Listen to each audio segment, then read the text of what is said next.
భగవంతుని యొక్క ఆరాధనా విధానం కాలంలో ఎలా జరగాలి అన్న విషయాన్ని ఋషులు నిర్దేశించి ఉంచారు. ప్రతి నెల కూడా చాంద్రమానాన్ని పాటించేటటువంటి సంప్రదాయంలో ఉన్న మనందరం మాస శివరాత్రి నిర్వహిస్తూ వస్తూ ఉంటాం. ఒక నెలలో చేసేటటువంటి శివరాత్రి మాస శివరాత్రి అయితే, ఒక సంవత్సరంలో చేసేటటువంటి శివరాత్రి మహాశివరాత్రి. ప్రతి నెల కూడా కృష్ణపక్షంలో అమావాస్య తిథికి ముందు వచ్చేటటువంటి చతుర్దశి రాత్రి అంటే అర్ధరాత్రి వరకు పరివ్యాప్తమైతే దాన్ని మాస శివరాత్రి అని పిలుస్తారు.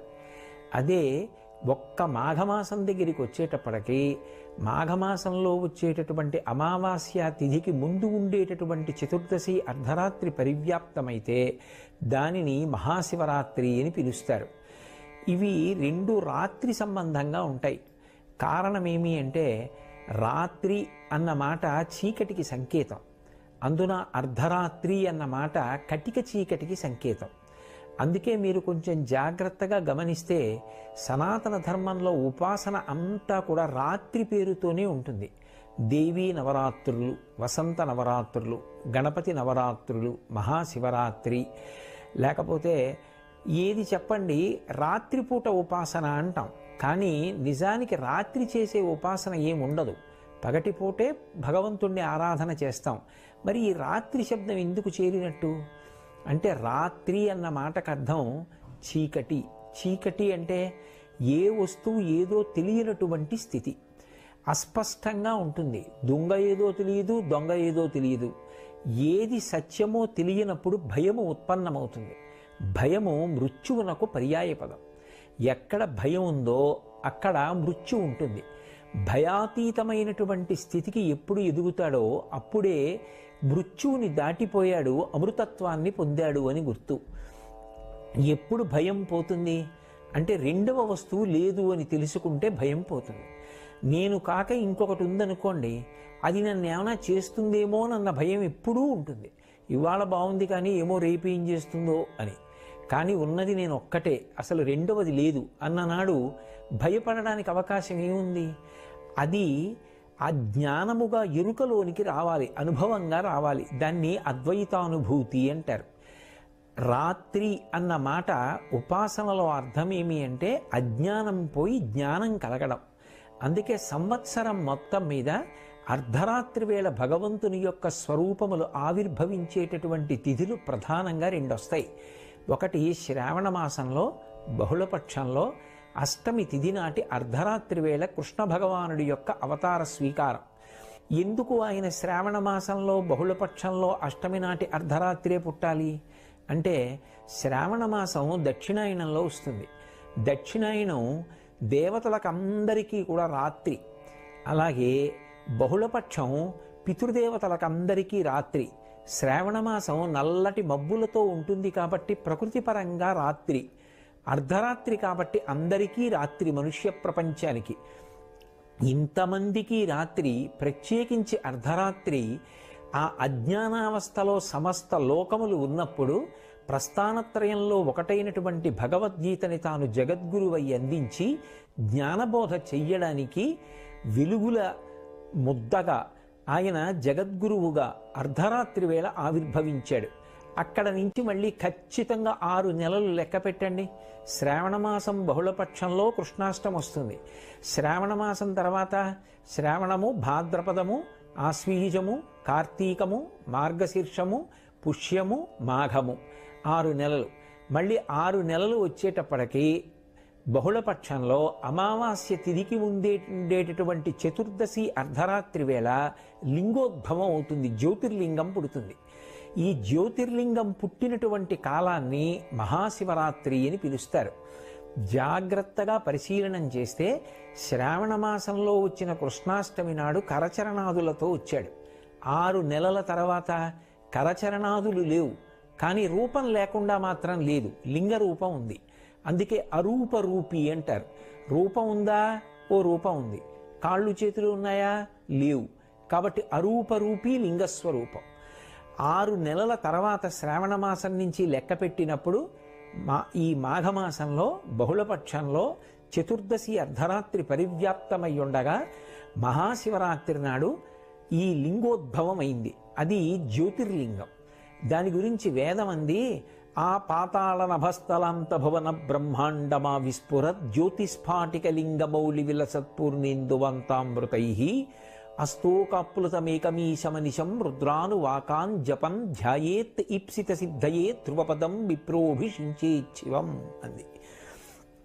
ఈ జ్యోతిర్లింగం పాతాళం కన్నా అడుక్కి, అంతరిక్షం కన్నా పైకి పరివ్యాప్తమైంది.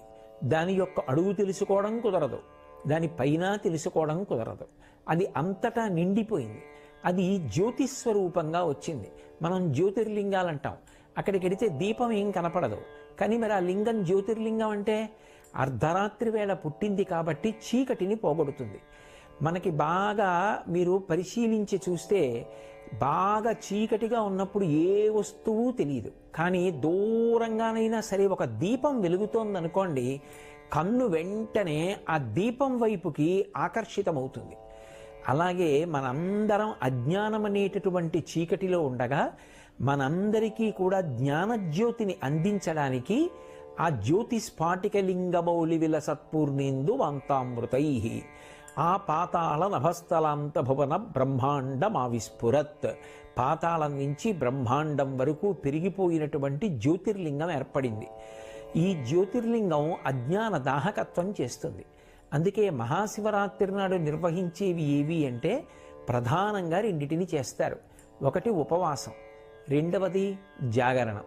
ఈ రెండూ చెయ్యడంలోనే శివపూజ అంతర్లీనంగా ఉంటుంది. ఉపవాసము అన్న మాటకు అర్థం ఏమిటంటే, ఉప అంటే సమీపమునందు, వాసము అంటే ఉండుట. దేనికి సమీపమునందు ఉండుట అంటే భగవంతునకు సమీపమునందు ఉండుట. నేను ఇలా కూర్చున్నాను అనుకోండి, నాకంత దూరంలో కూర్చుంటే, ఒకరిక్కడ దగ్గరగా కూర్చుంటే, దూరంగా కూర్చున్న వాళ్ళకన్నా నాకు దగ్గరగా కూర్చున్న వాళ్ళు ఎక్కువ సమీపంలో ఉన్నారు. ఉపవాసము, భగవంతుడికి దగ్గరగా జరుగుతారు. ఎలా జరుగుతారు అంటే 5 జ్ఞానేంద్రియములను మార్చి మార్చి భగవంతుడి యందు ప్రవర్తింపచేస్తారు. కన్నుందనుకోండి, ఏదో కొంతసేపు భగవంతుని యొక్క రకరకాల మూర్తుల్ని చూస్తాడు. ఏదో కాసేపు దక్షిణామూర్తి స్వరూపాన్ని చూసి కళ్ళు మూసుకుని ధ్యానం చేస్తాడు. కాసేపు ఊర్ధ్వతాండవమూర్తిని చూస్తాడు. కాసేపు మహానుభావుడు నటరాజస్వామిని చూస్తాడు. కాసేపు లింగస్వరూపాన్ని చూస్తాడు. కంటితో మార్చి మార్చి మార్చి మార్చి భగవంతుని యొక్క రూపములను చూసి సంతోషిస్తాడు. కన్ను చూస్తుంటే మనసు కంటిని ఆధారం చేసుకుని ఆ భగవత్ స్వరూపానికి దగ్గరగా జరిగి కూర్చుంటుంది. కానీ ఒక ఇంద్రియాన్ని అదే పనిగా వాడితే మనసు విసిగిపోతుంది. ఎంతసేపు చూస్తాం అనిపిస్తుంది. అప్పుడు కంటిని వాడడం పక్కన పెట్టి చెవిని వాడతాడు. కాసేపు భజన వింటాడు, కాసేపు స్తోత్రం వింటాడు, కాసేపు ఏదో పురాణ ప్రవచనం వింటాడు. కొంతసేపటికి చెవిని వాడగా వాడగా మనసు బడలిపోతుంది. అప్పుడు నాలుకని వాడతాడు. నాలుకని వాడడం అంటే తినడం కోసమని కాదు. ఏదో శ్రీరామ నీనామం ఎంత రుచిరా, ఎంత రుచి, ఎంత రుచి, ఎంత రుచిరా అన్నట్టుగా భగవంతుని యొక్క నామాన్ని పలుకుతాడు. ఆ శంకరుని మీద ఉండేటటువంటి స్తోత్రములను చదువుతాడు. కాసేపు భజన చేస్తాడు. కాసేపు భగవంతుని యొక్క గీతములను ఆలాపనం చేస్తాడు. సంతోషపడతాడు. మళ్ళీ విసుగెత్తుతాడు. మళ్ళీ ఆ నోటిని పక్కన పెట్టి ఇంకొక ఇంద్రియాన్ని స్వీకరిస్తాడు. ఇప్పుడు ఏదో ఆ కన్ను అయిపోయింది, చెవి అయిపోయింది, ముక్కు. ఆ ముక్కుని ఆధారం చేసుకుంటాడు. భగవంతుని యొక్క శేషం తీసుకొస్తాడు. ఇదిగో ఇది ఈశ్వరుడి పాదముల మీద పెట్టి తీసినటువంటి నిర్మాల్యం. కళ్ళకద్దుకుని వాసన చూస్తాడు. తల మీద పెట్టుకుంటాడు. పొంగిపోతాడు. అలా ముక్కుని ఆధారం చేసుకుని భగవంతునికి దగ్గరగా జరుగుతాడు. మళ్ళీ ఇవన్నీ విసిగెత్తితే మళ్ళీ కంటిని మళ్ళీ తీసుకొస్తాడు. ఇలా ఇంద్రియములను మార్చి మార్చి మార్చి మార్చి భగవంతుడికి దగ్గరగా జరుగుతూ వెడతాడు. అలా జరగగా జరగగా జరగగా ఆయన యందే కరిగిపోతే భక్తి అంటారు. మీకు నేను ఒక ఉదాహరణ చెప్పాలి అంటే, పంచదార పట్టుకెళ్ళి నీళ్లల్లో వేసి తిప్పుతున్నాను అనుకోండి, కొంతసేపటికి ఇక పంచదార కనపడదు. పంచదార గుణము నీటిలోకి వెళ్ళిపోతుంది, నీరు తీయగా అయిపోతుంది. కానీ పంచదార ఏది అంటే కనపడదు. అదే నేను ఒక రాయిని తీసుకొచ్చి నీళ్లల్లో వేసి తిప్పాను అనుకోండి, ఎన్నాళ్ళు తిప్పినా రాయి రాయే, నీళ్లు నీళ్ళే. అలా కరగకుండా దగ్గరకి వెళ్ళే స్థితికి కామము అంటారు. కామము గట్టి పడిపోయేటట్టు చేస్తుంది. నాకు ఇది కావాలి అని కోరుకుని ఒక వస్తువు నా చేత భోగింపబడాలి అనేటటువంటి ప్రయత్నంతో దగ్గరగా జరిగితే కామము ఘనీభవిస్తాడు. నాకు ఏ కోరిక లేదు, ఆయన యొక్క గుణములను అనుభవిస్తూ సంతోషపడిపోతాననుకుంటూ జరిగిన వాడు కరిగిపోతాడు. కాబట్టి భక్తిలో ఐక్యమైపోయేటటువంటి గుణం ఉంటుంది, కామమునందు ఘనీభవించేటటువంటి లక్షణం ఉంటుంది. కాబట్టి ఇంద్రియములను మార్చి మార్చి ఉపవాసం చేస్తే భగవంతుని యందే ఐక్యమైపోతాడు. ఇందులో విశేషమేమి అంటే, ఉపవాసము అంటే ఏమీ తినకుండా ఉండుట అని పక్కన ఒక నియమం చెప్తారు. ఏమీ తినకుండా ఉండుట అన్న మాటకు అర్థం అసలు నోట్లోకి ఏమీ తీసుకోకుండా, కడుపులోకి ఏ పదార్థం చేర్చకుండా అని అర్థం చెప్పకూడదు, అది అశనము అవుతుంది. కానీ అలా అన్నారు కదా అని ఆ రోజు కూడా ప్రతిరోజు తిన్నట్టుగా తినకూడదు. ఎందుచేత అంటే ఇంద్రియములకు కడుపుకి ఒక గొప్ప సంబంధం ఉంటుంది. నేను కడుపు నిండా తినేసాను అనుకోండి, వెంటనే కనురెప్ప పడిపోతుంది, నిద్ర వస్తుంది. అదే సాత్వికమైన పదార్థం కడుపులో పోసాను అనుకోండి, ఏదో ఒక్క గ్లాసుడు పాలు తాగాను, ఆ కాసిని పాలు తాగి భజన చేస్తూ కూర్చున్నాను అనుకోండి, కడుపు నిండిపోలేదు, కనురెప్ప పడిపోదు, ఇంద్రియములు సహకరిస్తాయి. ఇంద్రియములు సహకరించడానికి, శరీరం నీరసపడి పడిపోకుండా ఉండడానికి సాత్వికమైన ఆహారం, రజోగుణ తమోగుణ సంబంధం లేని ఆహారం ఏది ఉంటుందో అటువంటిది పరమ పరిమితంగా తీసుకుని భగవంతుని యొక్క గుణములయందు మునుక వెయ్యడానికి ఇంద్రియములను మనసుని సమాయత్తం చేసేటటువంటి ప్రక్రియకు ఉపవాసము అని పేరు. అంతేకాని అసలు తినడమా తినకపోవడమా అన్నది నిర్ణయించడం ఉపవాసం కాదు. ఎంత తిని భగవంతుని యందు అనురక్తం కావాలి అన్నదాన్ని జాగ్రత్తగా సమతౌల్య స్థితిని ఏర్పాటు చేసుకోవడం ఉపవాసం. ఈ ఉపవాసం మహాశివరాత్రి నాడు జాగరణం చెయ్యడానికి కూడా ఉపకరణం కావాలి. ఇప్పుడు ఉపవాసం అంటే భగవంతుని కన్నా దూరంగా ఉంటుందా ఉపవాసం? ఏమీ తినకుండా కూర్చుని అక్కర్లేని పనులన్నీ చేస్తూ కూర్చుంటే ఉపవాసం అవుతుందా? అవదు. పాలెందుకు తాగి కూర్చున్నావు అంటే ఏదో అక్కర్లేని విషయాలన్నీ మాట్లాడడానికి కాదు, ఆ రోజున ఇంద్రియములను మార్చి మార్చి భగవంతుని యందు మగ్నం అవ్వడానికి, అది ఉపవాసం. ఇప్పుడు అసలు భగవంతుని యొక్క పూజ, ఉపవాసము రెండు వేరుగా ఎందుకయ్యాయి? ఉపవాసం ఉండి పూజ చేయండి అన్న మాట ఎలా వస్తుంది? ఈ పూజ చేసేవారు ఉపవాసం చెయ్యక్కర్లేదు అన్న మాట ఎలా వస్తుంది? రెండూ అసందర్భమే. ఉపవాసమే పూజ, పూజయే ఉపవాసం. దాని కొరకు ఆహార నియంత్రణము అంతర్భాగము. రెండవది జాగరణము. ఇది 365 రోజులలో 364 రోజులు అన్వయం కాదు, ఒక్క మహాశివరాత్రి నాడే అన్వయం. ఆ రోజు రాత్రి జాగరణ చేస్తారు. జాగరణ అన్న మాటకు అర్థం ఏమిటంటే తమోగుణమునకు వశపడకుండా ఉండడం, అంటే నిద్రపోకుండుట. నిద్రపోకుండుట అన్న మాటకు అర్థం కేవలం నిద్ర రాకుండా ఉండడం కోసమని మనసుకి ఎటువంటి ఉత్ప్రేరకాన్ని ఇవ్వాలో అటువంటి ఉత్ప్రేరకాన్ని ఇచ్చి తెలివిగా ఉండడం మాత్రం కాదు. నేను జాగరణ చేస్తున్నానండి అని చెప్పి వేదం ఎటువంటి పనులు చెయ్యకూడదని చెప్పిందో అటువంటి పనులు చేసి నేను తెలివిగా ఉన్నాను కాబట్టి నేను జాగరణం చేశానా అండి అంటే కుదరదు. జాగరణము అన్న మాటకు అర్థం ఏమిటంటే లోకమంతా నిద్రపోతోంది, అంతా నిద్రపోతోంది అన్న మాటకు అర్థం ఏమిటి? బడలికని తీర్చుకుంటున్నారు. అందరూ బాహ్య ప్రపంచంతో కానీ ఆత్మతో కానీ ఎరుకలేనటువంటి స్థితిలో పడి ఉండగా యోగి ఒక్కడు మాత్రం ఆత్మవిచారణ చేస్తూ ఉంటాడు. దానికి జాగరణం అని పేరు. భగవద్గీతలో చెప్పినట్టుగా యస్యాత్ జాగర్తి సంయమీ అంటారు. సంయమీ అంటే ఎప్పుడూ అంతర్ముఖత్వాన్ని పొందినవాడు లోకమంతా నిద్రపోతున్న వేళ తాను తెలివిగా ఉన్నాడు అని గుర్తు. అంటే తాను అజ్ఞానమునకు వశపడలేదు.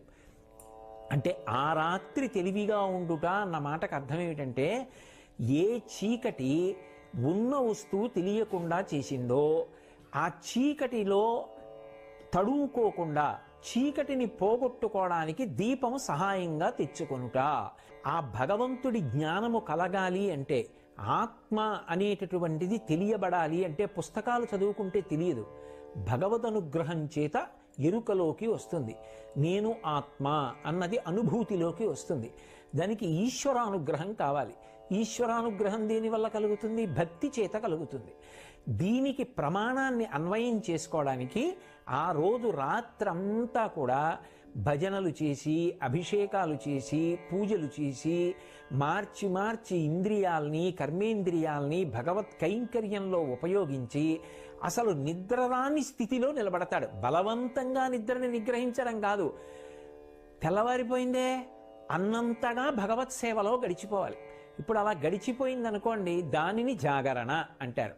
అదే ఈశ్వరానుగ్రహానికి కారణమై జ్ఞానము ఏర్పడి నేను ఆత్మ అన్న అనుభవం అద్వైతానుభూతి యందు నిలబడడానికి కారణమవుతుంది.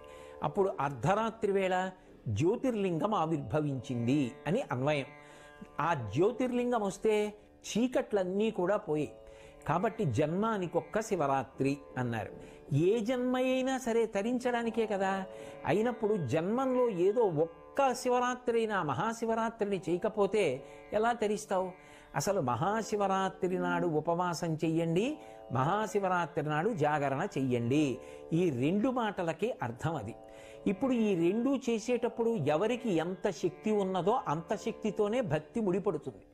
నేను మీతో ఒక ఉదాహరణ చెప్పాలి అంటే, ఒక మధుమేహ వ్యాధిగ్రస్తుడు ఉన్నాడు. ఆయనకి కడుపులో ఏదో ఒక పదార్థం వేయకపోతే శరీరం పడిపోతుంది. ఇప్పుడు భగవంతుడు ఆయన ఏదైనా కాస్త సాత్వికమైన పదార్థమో ఓ పండు మొక్కో తిన్నాడనుకోండి, ఆయన ఉపవాసం భంగం అయిపోయిందండి, కాబట్టి ఆయనకి ఏ పుణ్యం రాదండి, ఆయన శివరాత్రి చెయ్యలేదండి అని నిర్ధారించకూడదు. ఆయన శరీరం నిలబడడానికి ఆయనకే అప్పుడు పండు ముక్క అవసరమైంది, ఆయన తిన్నాడు, దోషంలోకి రాదు. కానీ అవసరం లేకపోయినా కడుపు నిండా తినేస్తే దోషం. శరీరం నిలబెట్టుకోవడానికి ఎంత తినాలో అంత తినాలి. కాబట్టి అది ఎవరికి ఎంతవరకు అవసరమో అంతవరకు ఎవరి విచక్షణని బట్టి వాళ్ళు తీసుకుని భగవంతుని యొక్క గుణముల యందు మునుక వేసి ఈశ్వరుని యొక్క అనుగ్రహాన్ని ప్రోధి చేసుకోవడానికి కాలమునందు అత్యంత ఆనుకూల్యత పొందినటువంటి స్థితి కనుక మహాశివరాత్రి పరమ పుణ్యప్రదమైన కాలం. ఒక్కొక్క కాలమునందు ఒక్కొక్క రకంగా ఈశ్వరానుగ్రహం వెదజల్లబడుతుంటుంది. మహాశివరాత్రి నాడు చేసేటటువంటి ఉపాసన కొన్ని కోట్ల జన్మలకి సరిపడగలిగినంత అనుగ్రహాన్ని ఈశ్వరుడు వెదజల్లేటటువంటి కాలం. ఏదో రైతు వర్షం పడేటటువంటి కాలమునందు విత్తనం వేసినట్టుగా ఉపాసనకి కూడా దేశకాలములు కలిసి రావాలి. ఉపాసనలో మహాశివరాత్రి కాలము పరిపూర్ణమైనటువంటి శివానుగ్రహాన్ని పొంది ఉండేటటువంటి కాలం. ఏమి మధ్యాహ్నం 3 గంటలకు ఎందుకు పూజ చేయరు? తెల్లవారుజామున బ్రాహ్మీ ముహూర్తంలో ఎందుకు పూజ చేస్తాం? బ్రాహ్మీ ముహూర్త సమయంలో అమ్మవారి యొక్క అనుగ్రహ తరంగములు వాతావరణం అంతా నిండి ఉంటాయి. ఆ సమయంలో ధ్యానం చేసినా పూజ చేసినా మనసు సాత్వికంగా నిలబడుతుంది. అందుకని తెల్లవారుజాము కాలం పూజకి నిర్దేశింపబడింది. అలాగే మహాశివరాత్రి ఒక సంవత్సరాన్నంతటినీ కూడా ఒక రోజుగా ప్రమాణంలో తీసుకుంటే అత్యంత పరిపుష్టమైన దైవానుగ్రహాన్ని వెదజల్లేటటువంటి కాలం. అంత గొప్ప కాలం కాబట్టి ఆ కాలాన్ని దుర్వినియోగం చేసుకోకుండా ఎవరు శివానుగ్రహం పొందడానికి ప్రయత్నిస్తారో వాళ్ళందరూ కూడా ఈశ్వర కృపకు పాత్రులవుతారు. ఎవరెవరి శక్తిని అనుసరించి ఏం చేస్తారో దాన్ని ఈశ్వరుడు పూర్ణత్వాన్నిచ్చి అనుగ్రహించేటటువంటి కాలం. లోపల ఉండవలసినది ఆ భక్తి. ఆయన ఈ లోకాన్ని నడుపుతున్నాడు. రాత్రింబవళ్ళ ఆయన వల్ల ఏర్పడుతున్నాయి. ఈ భూమి ఆయన వల్ల తిరుగుతోంది. ఋతుచక్రం ఆయన వల్ల తిరుగుతోంది. ఇన్ని ప్రాణులు ఆయన అనుగ్రహంతో పుడుతున్నాయి. ఇన్ని ప్రాణుల్ని మళ్ళీ ఆయనే భూమిలో కలుపుతున్నాడు. ఇన్ని పంటలు ఆయన వల్ల పండుతున్నాయి. ఇన్ని నీళ్లు ఆయన వల్ల వస్తున్నాయి. అది తెలిసి బ్రతకడం భక్తి. ఆ భక్తికి విత్తనం వేసి అది అంకురంగా పైకి రావడానికి యోగ్యమైనటువంటి కాలం మహాశివరాత్రి కాలం. అందుకే దాన్ని దుర్వినియోగం చేసుకోకూడదు. జన్మానికి ఒక్క శివరాత్రి అన్న మాటలో హెచ్చరిక ఏమిటంటే, రే ఇంత పరమపుణ్యప్రదమైన కాలాన్ని పాడు చేసుకోకు. 364 రోజులు నీ భార్య బిడ్డల కోసం పరిశ్రమించావు, శాస్త్రం తప్పనలేదు. కానీ నీ కుటుంబంలో ఇంకొకడు కూడా ఉన్నాడు, జీవుడు. వాడు నీలో ఉన్న జీవుడు. ఇవాళ నీ భార్యకి భర్తవి, నీ బిడ్డలకి తండ్రివి. కానీ ఈ జీవుడు ఈ శరీరాన్ని విడిచిపెడితే ఇంకొక శరీరంలో కెడతాడు. అప్పుడు కూడా భార్యా బిడ్డల్ని పోషించుకోవాలిగా. పోషించుకోవాలంటే ధనం కావాలిగా. ధనం పుణ్యం మీద ఆధారపడిందిగా. ఆ పుణ్యానికి పరిపుష్టమైన కాలము మహాశివరాత్రి. బాహ్యంలో శివానుగ్రహం చేత అందరూ సంతోషంగా ఉండాలన్నా, లోపల జ్ఞానము పండాలన్నా మోక్షం పొందాలన్నా అన్నిటికీ యోగ్యమైన కాలం ఏది అంటే మహాశివరాత్రి. దాన్ని లౌకికానికి వాడకు. ఆ ఒక్కరోజు నీ కొరకు అని వాడుకో. ఆ పుణ్యం అనుషంగికంగా నిన్ను నీ వాళ్ళని కూడా కాపాడుతుంది, లోకమునకు శాంతినిస్తుంది. అందరూ సంతోషంగా ఉండడానికి జగత పితరవు వందే పార్వతీ పరమేశ్వరవు అంటాడు మహాకవి కాళిదాసు. జగత్తుకే తల్లిదండ్రులైనటువంటి పార్వతీ పరమేశ్వరులలో శంకరుడు లోకమునకు జ్ఞానం ఇవ్వడానికి జ్యోతిర్లింగంగా ఆవిర్భవించినటువంటి పరమోత్కృష్టమైన తిథి. అందరం భక్తి ప్రపత్తులతో శివారాధన చేసి బాహ్యమునందు అందరం సుభిక్షంగా ఉండి ఆంతరమునందు జ్ఞానకటాక్షాన్ని పొంది పరమశివానుగ్రహం చేత అందరం ప్రశాంతంగా హాయిగా సంతోషంగా ఉండేటటువంటి కాలం ఏర్పడాలని అందరి పనుపున నేను ఆ పార్వతీ పరమేశ్వరుల పాదార విందములకు సాంజలిబంధకంగా నమస్కరిస్తూ ఈ మహాశివరాత్రి అందరికీ కూడా పరమయోగ్యమైన కాలం అయ్యేటట్టుదిగా చెయ్యమని వేరొక్కసారి శంకరుణ్ణి ప్రార్థన చేస్తూ